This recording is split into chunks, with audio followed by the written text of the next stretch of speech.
And welcome back to MD Global Muscle here at the Unrise Me studio with me, your host, Giles Thomas. And we're joined all the way from post-Pittsburgh Pro, JM Manion. What's up, everybody? How are you? I'm really good, JM. JM, first of all, mate, I'm sorry to start on a bit of a somber mood, but we have a problem. And that is? Ron Harris said he didn't like the new Batman. Uh-oh. And it gets worse.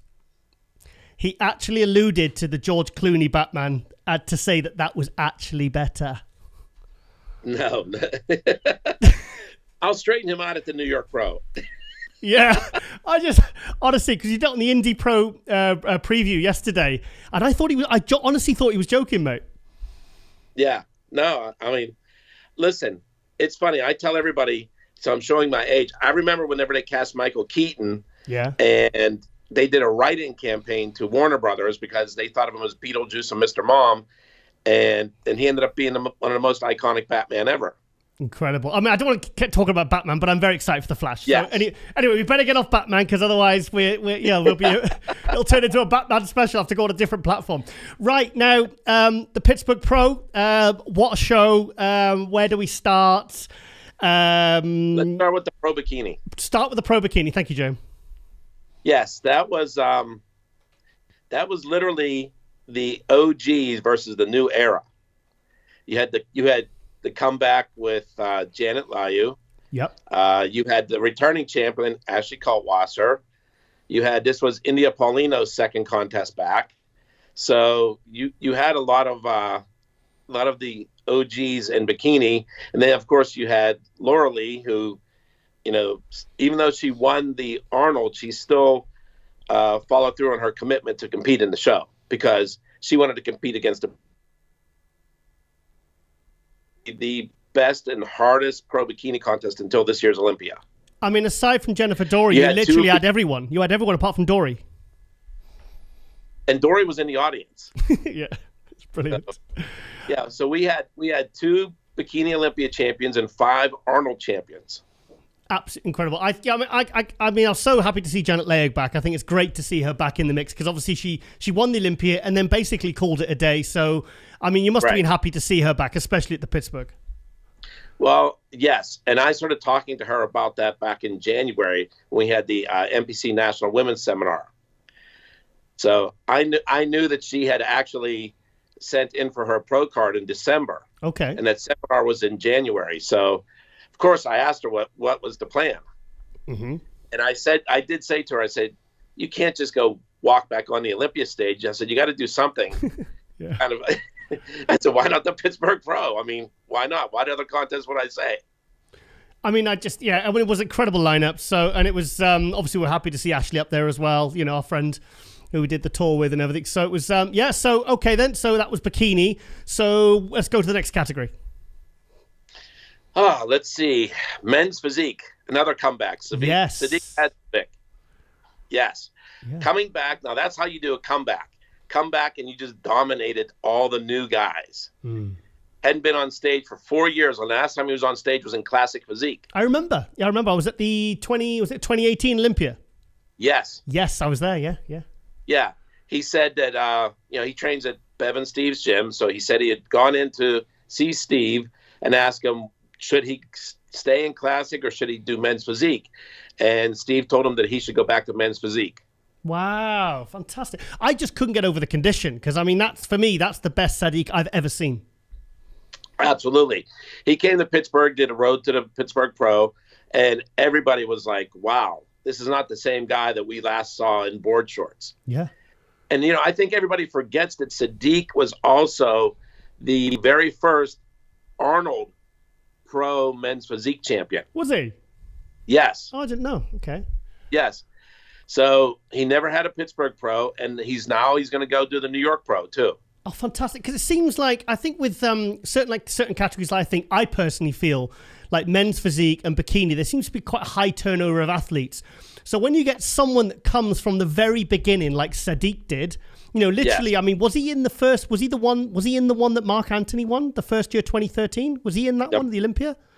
Let's see. He said he turned pro 10 years ago. So yeah, so he's been there from the very, very start in the Pro League, and he's coming back 10 years later and, you know, switching divisions back and forth again, and he's still successful. That's incredible. Yeah, but I was backstage doing candids, and he goes, as they were getting ready to go on stage, he looks at me and he goes, I got to go up. I said, I got to go up there and seal the deal right now. Nice. And he did. Nice. Now, one of the best parts, but that nobody saw on the pay-per-view, was Sadiq coming off stage. We have a guy from Pittsburgh named CJ, who is a special needs person, and Sadiq came back and he's like, "Oh my God, I see CJ in the front row." So he literally comes off stage after, and he's always known him. He comes right off stage and he goes right up to CJ, puts his trophy on him while he's sitting there in his wheelchair, and takes a bunch of pictures and talking with him. Now people always saying that I'm pulling little strings. That was all Sadiq. He did that all himself. That was cool. That was like, that's one of those moments that I got pictures of it because everybody took pictures with him. He had more pictures with all the stars than anybody. So, I mean, you were like literally running around everywhere doing the candids, and you had people, because I noticed you had a different guy doing your stage photography, and then you were running around doing the kind of paparazzi stuff. Yes, and we were also monitoring the pay-per-view. Okay. Yeah. So Sadiq coming back, that was a big deal, really. Like I said, it's great to see, because there's nothing worse than seeing someone that was great make a comeback after several years away, and then it's like, and they get 8th place. It's a bit sad because you don't want people to remember him like that. So to see him come back and actually look, I think the best he's ever looked. That must have been really good for you guys. Yeah, it was. And let me say this: I've seen a few things online where people are saying that Janet's comeback was a failure. I don't see it that way. I mean, she placed behind the current Arnold champion, and and she's right up there with Ashley, who's still the only 3-time Bikini Olympia champion. Yeah. No, I mean, going back to the Bikini, I mean, that was like you said, that was a really stacked lineup. And the thing is, if you've got 4 or 5 big names, they all can't place first. Right. Exactly. Yeah. I mean, everybody would like to, but I don't see it that way. I mean, she hasn't been on stage since the 2020 Olympia, and this is one of the reasons I also told her that you need to step on the stage. And from what I understand, she's doing the New York Pro also now. But the thing is, it's so interchangeable. Like, it can change where, like, Janet could go and just say she goes up against Laura Lee again. A couple of weeks later, she could beat her. Do you know what I mean? It's so so subjective. So Laura Lee's going to be in the New York Pro also. Janet's going to be there. India's going to the New York Pro. Wow. And then I've also heard that Isa Piscini's going to be in the New York Pro. Jeez. Wow. So that's another stacked lineup. I mean, to go in there and, I don't care whether you're a previous Olympic champion, a previous Arnold champion, even if you don't win, if you're in that top 5, that's phenomenal. And thing is, even if you're you're literally going against the best of the best at that point. And also, if you're a lesser known name and you come in and then you beat a couple of those girls, it's not like saying, oh, well, that's going to be the top 5 automatically, because it doesn't necessarily mean that, because they could go take a couple of the bigger names out, and then that straight away you're perceived in a, right. So it's best. Never. I always say to like the kind of lower level athletes, never shy away from going up against the bigger names.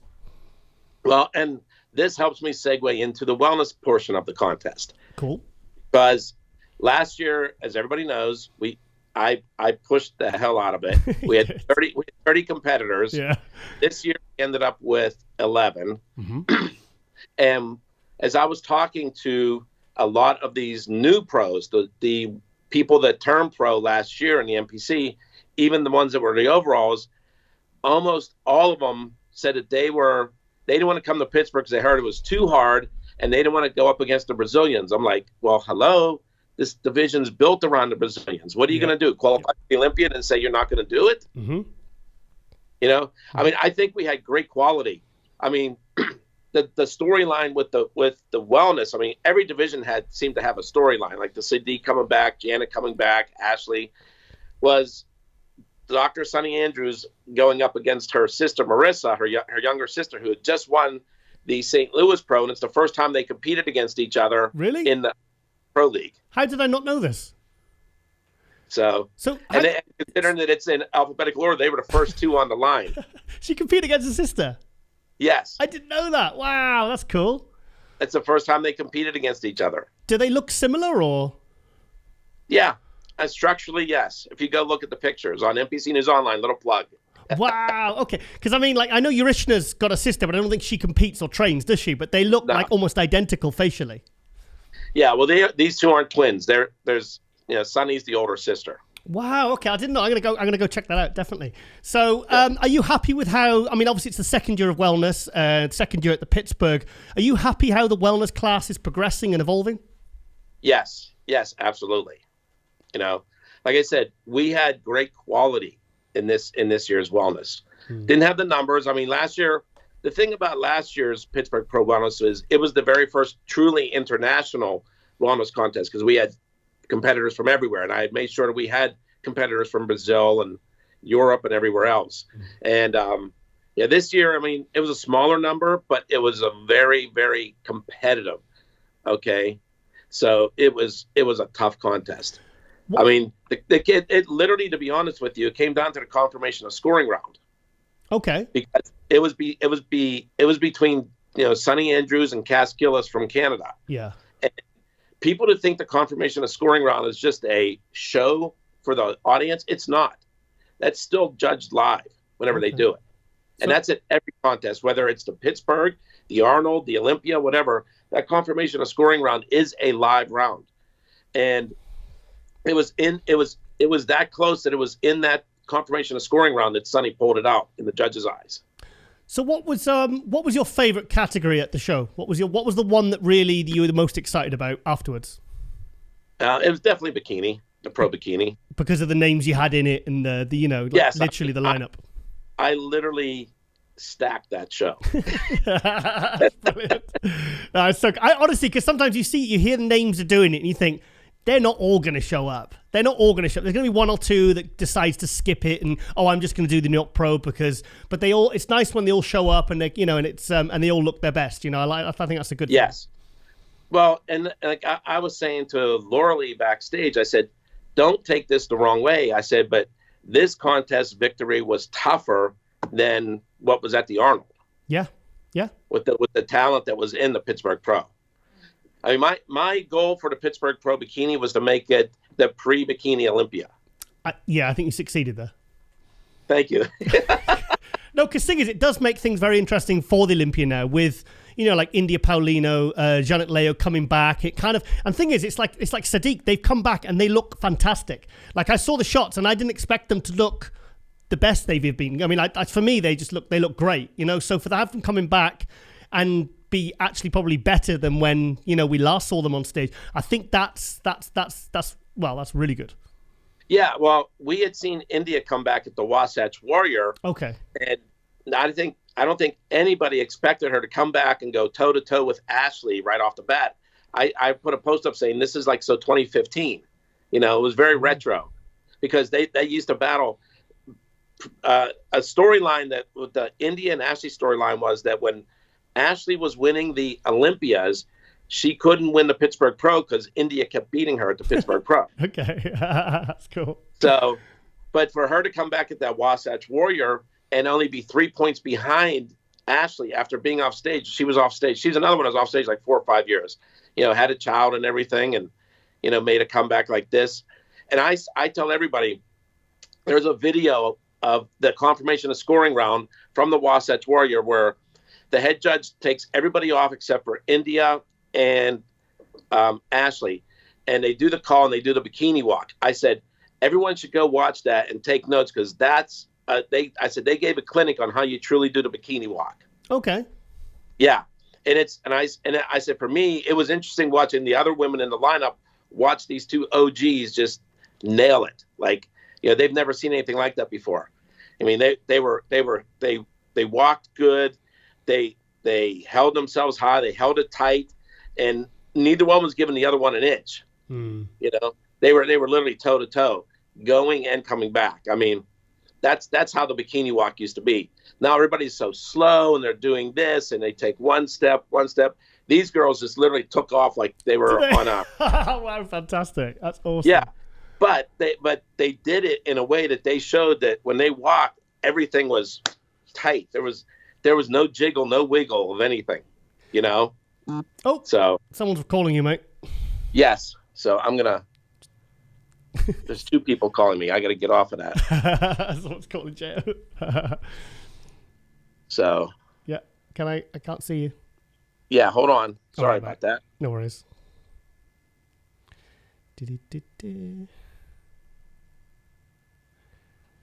There we go.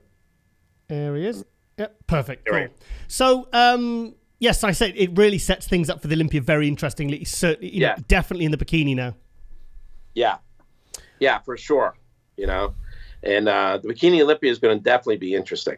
So it's good. It's nice. It's nice that hype's building for that this early. Do you know what I mean? And we've still got so many contests, Indy, New York, and then all the shows through the summer and everything. So it's really, just it's nice when, you know, we can start to build momentum for the big show, you know, this far out, like 7 months out. So now the thing I think that has probably got the most. I got to tell you another funny story about the Pittsburgh Pro Bikini. Go on then. So my dad comes to me and he goes, I said to Jennifer Doria, he goes, I look at that lineup. Everybody's up there except for one. And Jennifer's going, who is it? And he goes, you. Yes. Yeah. So she was doing interviews, wasn't she? She was doing interviews for you guys. No, she was just there to she came, her and Mark Anthony came, supported the show. You know, Mark was the very first Pittsburgh Pro men's physique champion. He won it twice. Wow. Was that 2013, 2014? Yeah, he won the first Pittsburgh Pro men's physique and then went on to win the very first men's physique Olympia from there. Wow. And when was Jennifer sat in the audience? Was there a bit of sweat on her brow when she was watching the other girls? No, she was fine. Yeah, I was confident. I like it. Cool. Yeah. Awesome. So as you saw, speaking of first people making, winning the contest, Chris Bumstead was there. As for everybody if you notice the wording we put on the poster, we never said he was guest posing. He was just doing an appearance. Yeah. Okay. But his very first classic physique win was the Pittsburgh Pro. He had switched over to classic from men's bodybuilding, and his very first victory was at the Pittsburgh Pro Classic Physique. 17, 18? Was that 17 or 18? 16, I think. Oh, 16, right, yeah, because of 20. He took second to Brie on that year. Wow, okay, cool. Right, okay, yeah, because it was nice to see Bumstead there, actually, Chris Bumstead, because,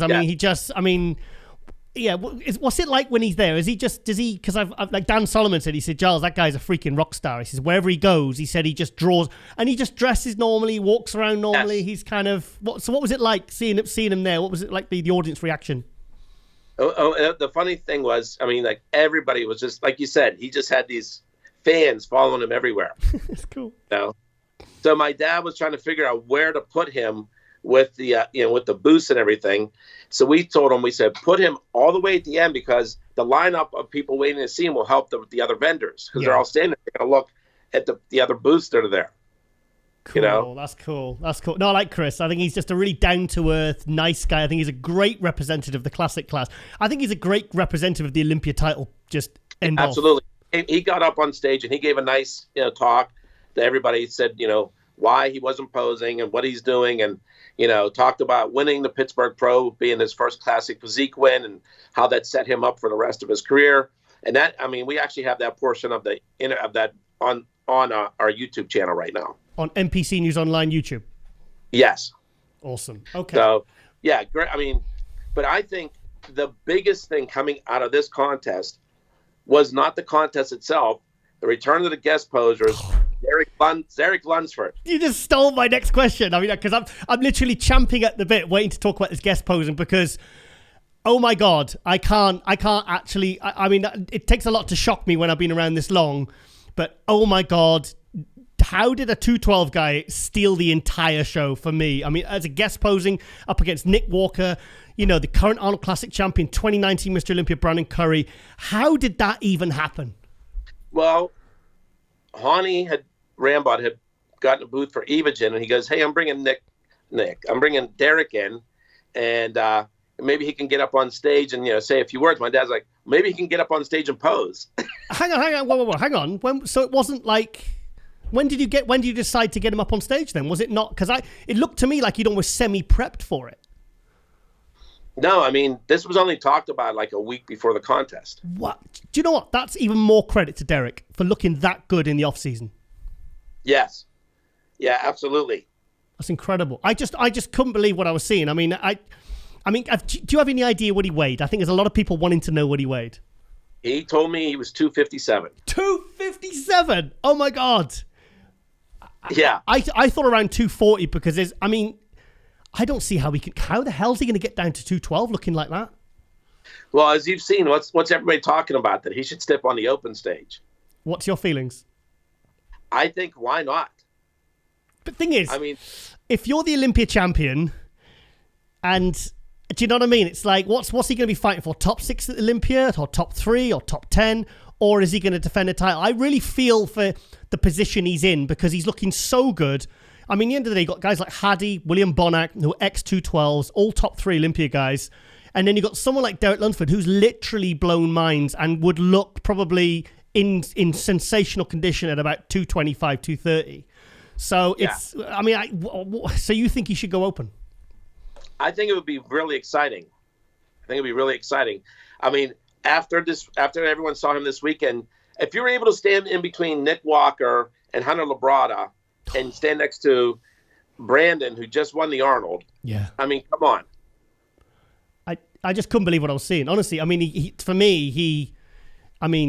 mentioned the other 3 names, and for me, he just completely, it was all eyes on him. It was. I wish that we could have had, literally when he stepped on stage in the venue, there was an audible gasp, like the air just like, yeah. What? Right? Yeah. Him walking on stage, then when he hits his first pose, everybody's like, oh my God, right? That frontal bicep, just like, I just went, it was just a holy shit moment, in bodybuilding. Yes. Incredible. Yeah. Incredible. And everybody was just like, people were just blown away. Seeing him standing backstage, getting ready to go on stage, I did not expect him when he hit his pose that he was going to look like that. I don't think anybody except for Hani who says that they did, I don't think they're telling you the truth. That frontal bicep with the vacuum, and if he's saying he's in mid 250s, and this is a guy that competes at 212, right. And he didn't. Yes, he's off season, but he didn't really have a lot of body fat there. No, not at all. Not at all. I had actually seen him the week before at the NPC IFBB Pro Girl Power, and he was just sitting in the audience, and he goes, "Hey, I'll see you next week at your dad's show." And I'm like, "Okay, cool." Like, I had no clue, that my father had talked to Hani about not just getting him on stage, but get him to pose, right? And thank God that happened, because that just blew everybody's minds. What was the audience reaction like? We said everyone just gasped. Yeah, the whole place was like nobody in that. I said, except for Hani, nobody else was expecting that. And I'm glad you found out his weight, because I thought he can't be more than 240, because he's that lean. I just don't see how he could even get down to 212 without really suffering needlessly and not. Because the thing is, we want to see the best versions of these bodybuilders when they hit the stage. It's like we've never really seen the best version of Flex Lewis, because he always lost probably 10, 15 pounds of impressiveness by sucking it down to 212. Like I said, now you've got guys like Bonac and Hadi who've now stepped up, and they're doing really, really well. It's gonna make it very exciting for the Olympia now. Yeah, whatever he decides to do, either whether he still stays in the 212 or if he makes the jump, I don't think he's going to embarrass himself if he makes the jump to the open. Totally agree. How we found out the weights is it was after dinner. We were standing in the lobby, and Derek used to wrestle, and I said, Derek, what weights did you wrestle at? So he was telling us the weights he wrestled at in high school and college, which is funny. We started laughing because he was lighter than when Tyler wrestled in high school. Tyler wrestled in college. Did he? Yeah. Wow. That's so cool. Yeah. And we're just like, oh, okay. I thought he would probably be around what Tyler was. He was not. He was significantly lighter. Wow. Because he was competing as a welterweight in the nationals, and then he did the light heavies in 2017. Then he was like a low 212 guy, 205 or something, and it's just been a constant progression. And then teaming up with Hani, it's just the magic's happened, isn't it? Yes. Yeah, it was crazy. And and I liked how Steve Weinberger said, "Okay, guys, just for fun, we're going to put you in the lineup." He made the calls and everybody. And that just, I think that's the moment where everybody in the audience was thinking, this guy should go to the Open Mr. Olympia. Yeah, totally agree. And I think the extra weight suits him as well, and he hasn't blown his waistline. He's still hitting vacuums. So, Rami was supposed to attend. What happened there, mate?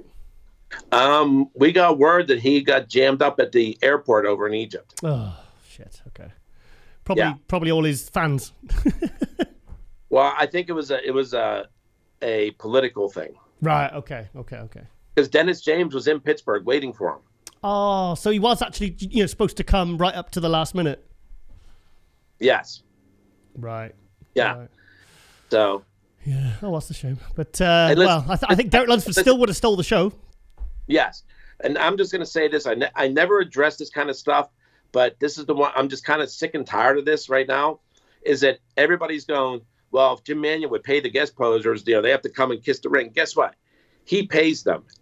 Every guest poser comes in. He pays them. He takes care of their travel expenses, everything. So people to think that they are coming to guest pose for free, that is not the case. Okay? So all the haters out there blaming my father for this, that is not what you're. Just go believe whatever you want to believe. But I can tell you this: that all the guest posers always get paid. They always have. Well, Arnold got paid, didn't he?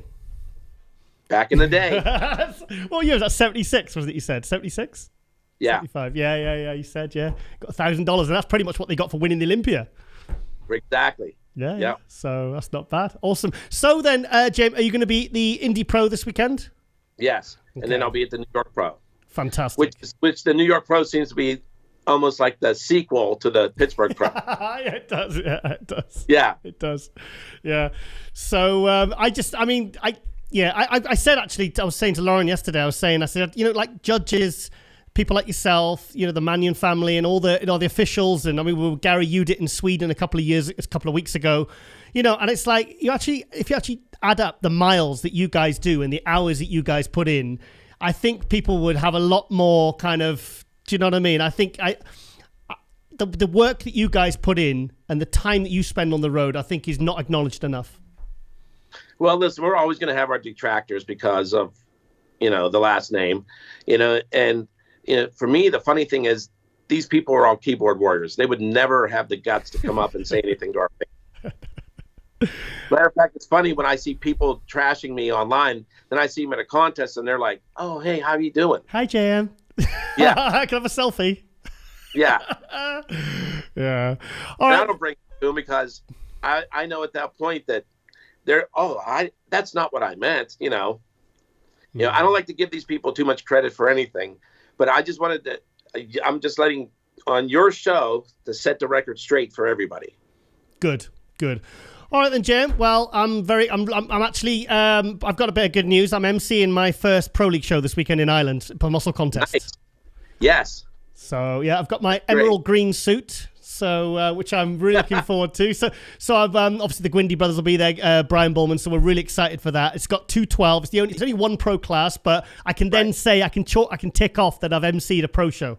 Yes. So I'm really excited. Yeah, I've been at that contest before, and he puts on a great production. Yeah, and we've got Dave Henry coming over, and Rob Taylor, and these other, and obviously the pretty good numbers in the amateur as well. Yeah. He didn't have the show for a couple of years because of the pandemic, so he said he's a little bit nervous. He said, but he's very excited about bringing it back. So. So I want to go over and show some support, and can't wait. So we're all booked up. We're going on Friday morning. So and when are you leaving for Indy, mate? Friday. I'll drive over. It's only a 6-hour drive. 6-hour drive. Listen, think about this. By the time I go to the airport, go through all the stuff through TSA, get checked in, get on an. It's not even an hour flight. Okay, but do that. Then you get to Indy. You got to get your luggage, and you got to get an Uber. At that time, it balances out. It's maybe 5 hours to 6 hours. With 6 hours, I have my own vehicle. I can stop whenever I want. I make a lot of phone calls as I'm driving because Ohio and Indiana are very flat. Okay, that's good. Yeah, and plus, if I need to go somewhere from the hotel, I can just hop in my car and go. Nice. While I'm there. Nice. So, and I mean, we used to drive everywhere for our kids' sporting events, especially in college. So, this 6 hours is nothing. Awesome.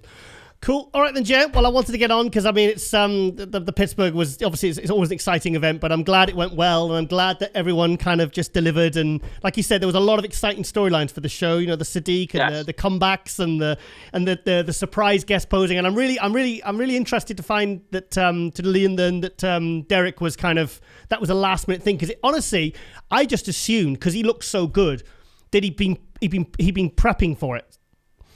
But that's how he looks in the actual proper off season. That's blown my mind.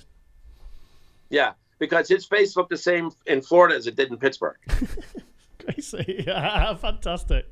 Cool. All right then, James. Well, thank you so much for the time. All the best at the Indy, and we're off to Ireland in a couple of days, and I'll speak to you very, very soon. All right, sounds good. Thank you. Thank you so much, JM. All right, bye-bye. Bye-bye. And welcome back to MD Global Muscle here at the Unrise Media Studio with me, your host, Giles Thomas. And we're joined all the way from Indiana, Dr. Dorian Haywood. Hey, everybody. Thanks for having me, Giles. Dorian, as I said, mate, I'm loving the diet face. Oh, thank you so much. I'm doing everything I can to come in with this crazy conditioning and be super competitive, and I think I'm there. So, I mean, like yesterday, you said you were literally on your way to the Indy, so I'm assuming you're at the hotel now, yeah? I'm an Airbnb guy, wherever I'm in the kitchen. So I like to cook all my own food and not have to travel with it. So yeah, we traveled in yesterday and we're set up camp and we're ready to go. Mate, I mean, this last year's kind of this is kind of a special show for you, the Indy Pro, because you're the only competitor to have done all four, correct? I believe so. I can't think of anybody else who's done all of them. Maybe Justin Rodriguez, actually. All of them? Maybe. Trying to think. If it's anybody, it'd be Justin Rodriguez. Yeah. No, because I interviewed Dave Bowers for the Pro League Hype Show, and he said we're really excited to have Dr. Dorian Haywood back again because he's supported and done every single Indy there has been. Yes. Well, this is my hometown. I grew up here in Indiana, so... friends, family here still, and this is just one of those ones. It seems like this is my show to win.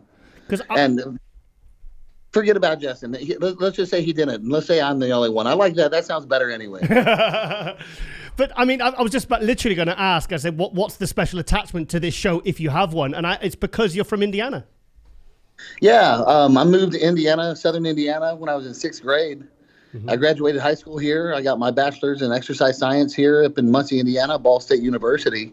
So I've lived there about as long as I've lived anywhere. I've lived in Denver about the same amount of time now as I've lived in Indiana, which is going on 12 years. Is it good to be back?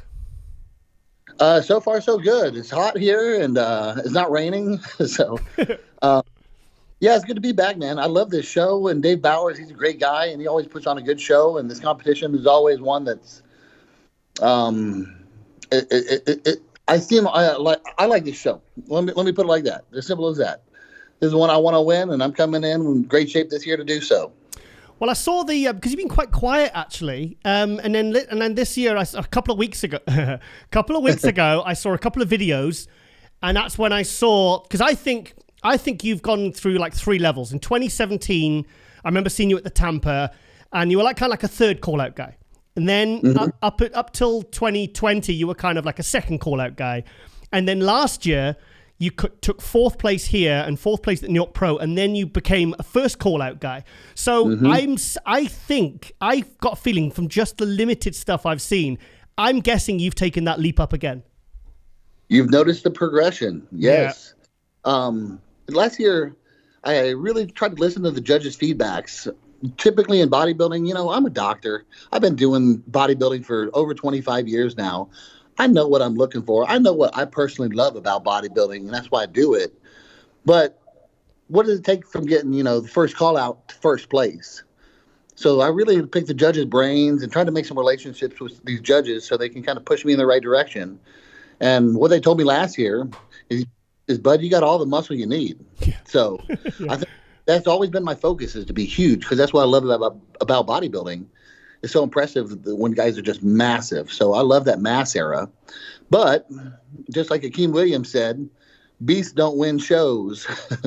So the feedback I got from the judges last year was you got to come in with your midsection tighter and smaller and really just focus on maximizing your aesthetic appeal. That's 100% where my focus has been. I think I've continued to grow and progress my physique and at the same time minimize my midsection. So this is going to be a lights out package, I believe. Well, I think even last year, the midsection was a lot. Because I remember when I saw in 2017, and there was two areas I felt, this is 5 years ago, I felt that you could improve, was your midsection and your lats. And I think last year, certainly, if you're comparing 2017 to 2021, you could see that you'd made serious strides, which obviously gave you, like you said, you're not just big, but you've got a small waist and everything's balanced. So my coach, Dave Kalick, he lives out in LA area, and I go out there and I train every now and then.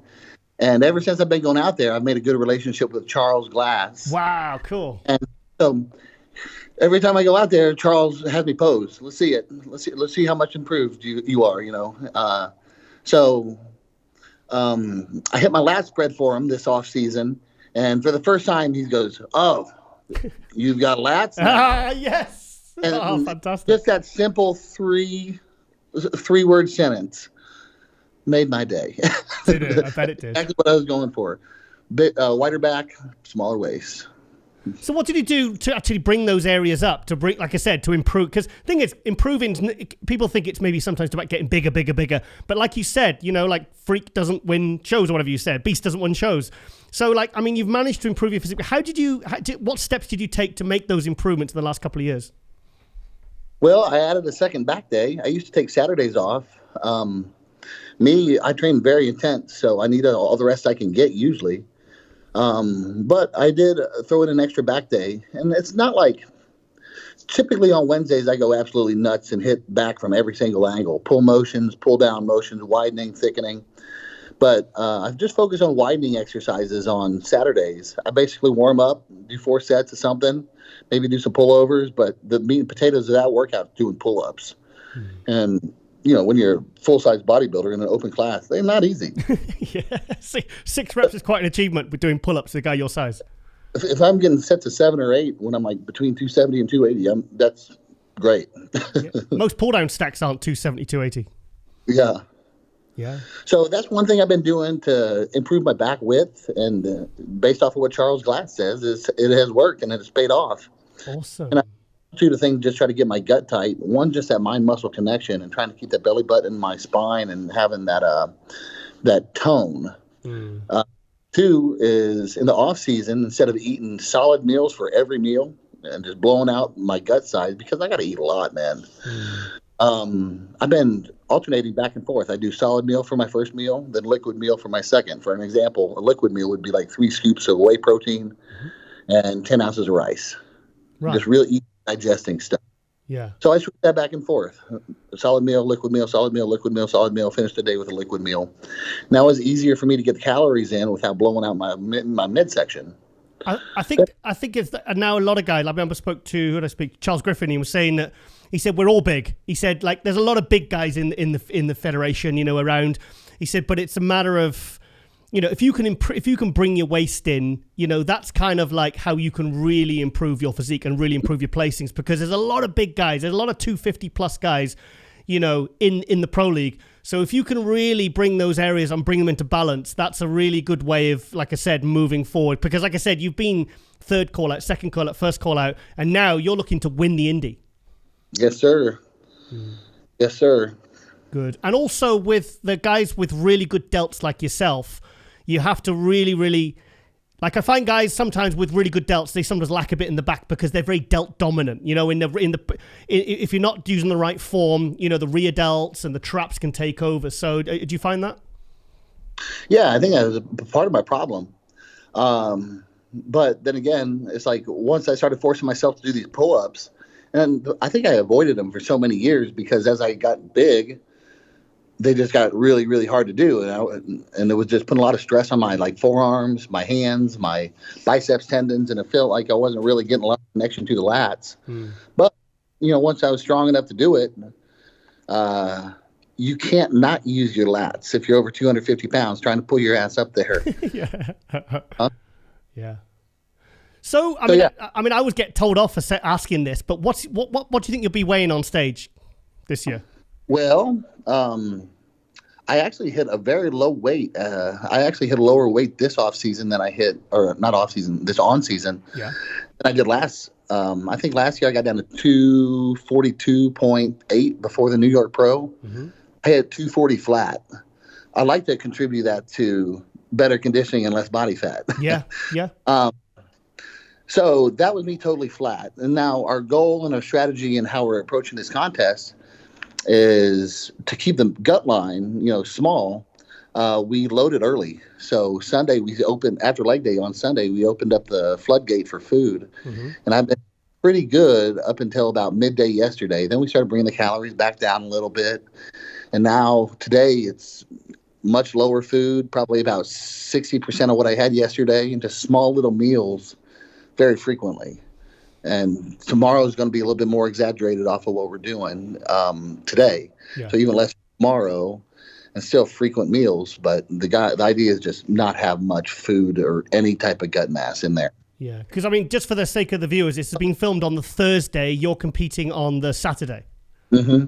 And to answer your question, I assume yesterday I was up at 253. So I'll bet you I'll drop 10 pounds off of that. 243. Yeah. Or I think that's going to be my sweet spot on stage. Yeah. Sorry, could you move back a bit? I just want to see your eyes. Can't see your eyes. Yeah. So, I mean, apart from the Indy, have you got any more shows planned? Or because normally you like to do at least 2 or 3 in a row. Yes, sir. I've got them lined up. I've already got my application in to do the New York Pro again. Good. So, now, depending on how I do in these 2 shows, I'm sure I'm shooting for a win out of one, if not both of the shows. And if I get that and we get the Olympia qualification, I think that's done for my contest season until the Olympia. I have all the now I've got a great sponsor up in the great north of Canada with Perfect Sport Nutrition. Okay.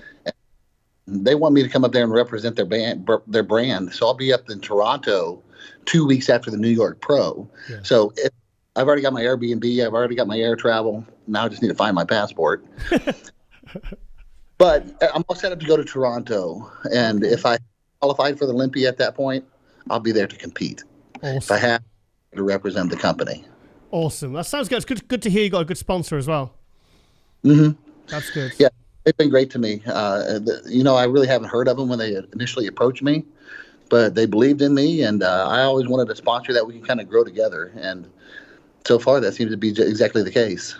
Good. So going back to the carb up, do you someone that likes to carb up nice and early so it leaves you a bit of room to, like you said, pull back a couple of days, or? I've tried everything, man. I've done this, that, and the other, and based off of everything that me and my coach have gathered, we think that this is the best approach to start significantly early. I don't want to rush anything and try to make anything happen at the end. I want to just be able to coast into this without having to take any type of diuretic, any type of anything strange. I don't.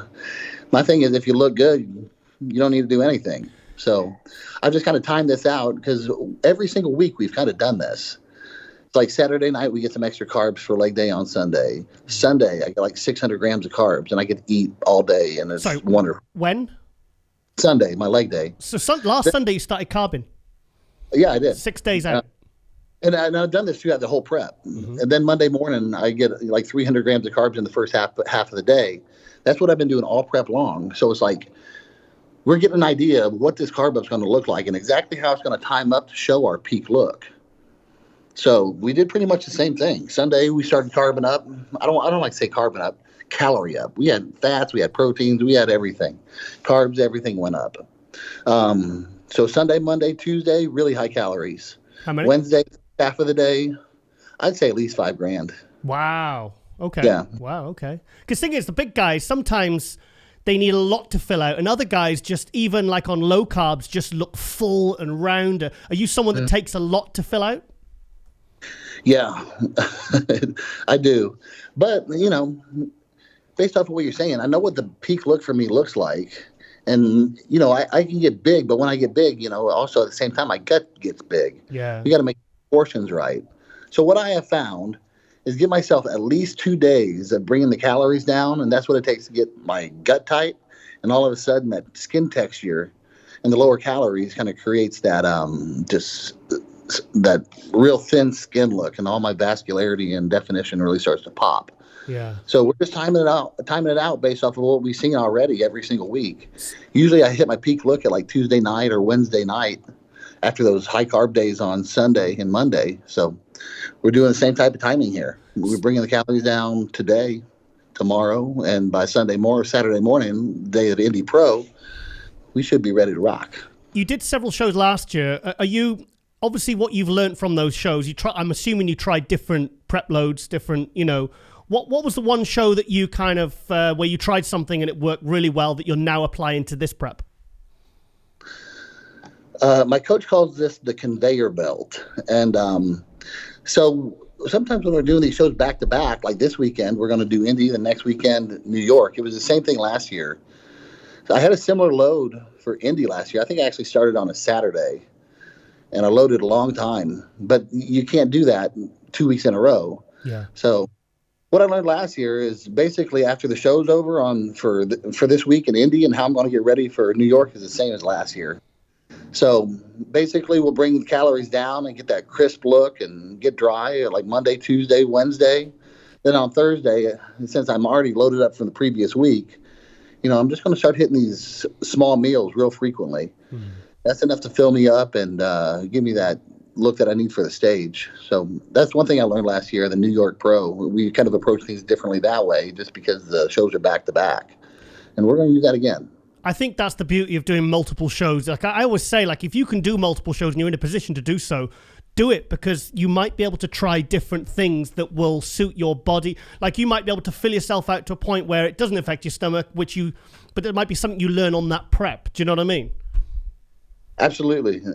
Trial and error gives us a chance to learn something new just for the fact that we're actually doing it. Plus, man, I mean, we put ourselves through so much physical effort and financial effort to get ourselves to this point. So why just do one show? Yeah. Yeah. I mean, the amount of investment that I put into this one show, I might as well stretch it out for 2 or 3 more. Why not? So you look at New York. What about Cali? Any others? So New York, I don't think we're going to go to Cali. Okay.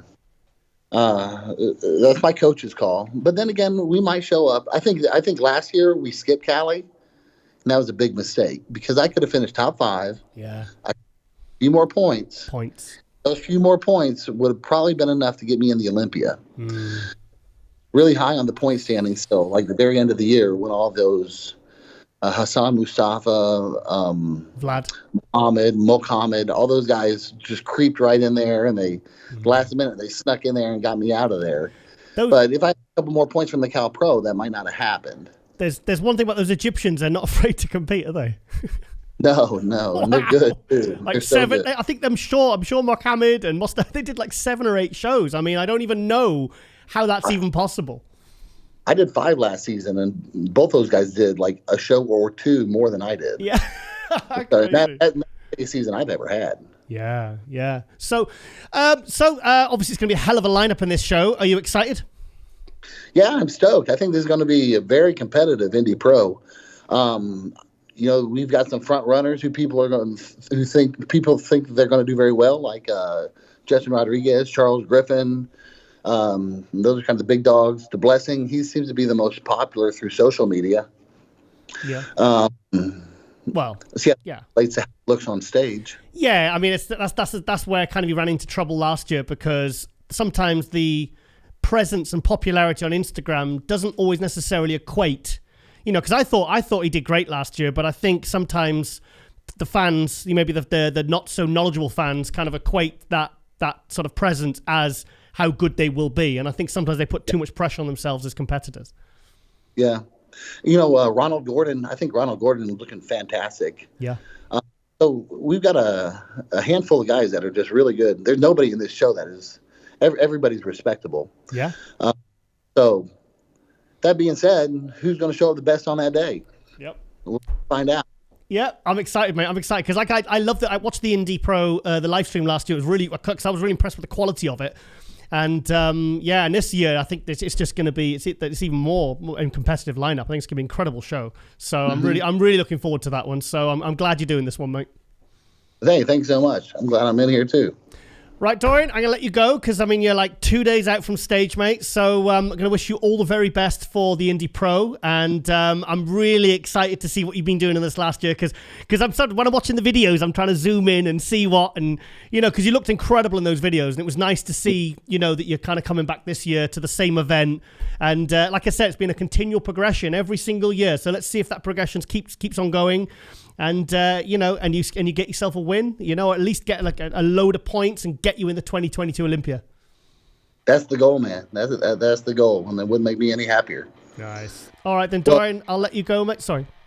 Thank you so much for having me, Giles. It's always a pleasure to get on here and do these interviews with you. So, and good timing right before the show. Yeah. I thought I've got to try. Well, we made it work. It's great. So I really appreciate you getting up early as well. So for us, so for MD and everything, so for Global Muscle. So okay then, I'll let you go and I'll speak to you very soon. I'll be watching the live stream, mate. Absolutely. I'll show you what I got on Saturday. I'm bringing the heat. Nice.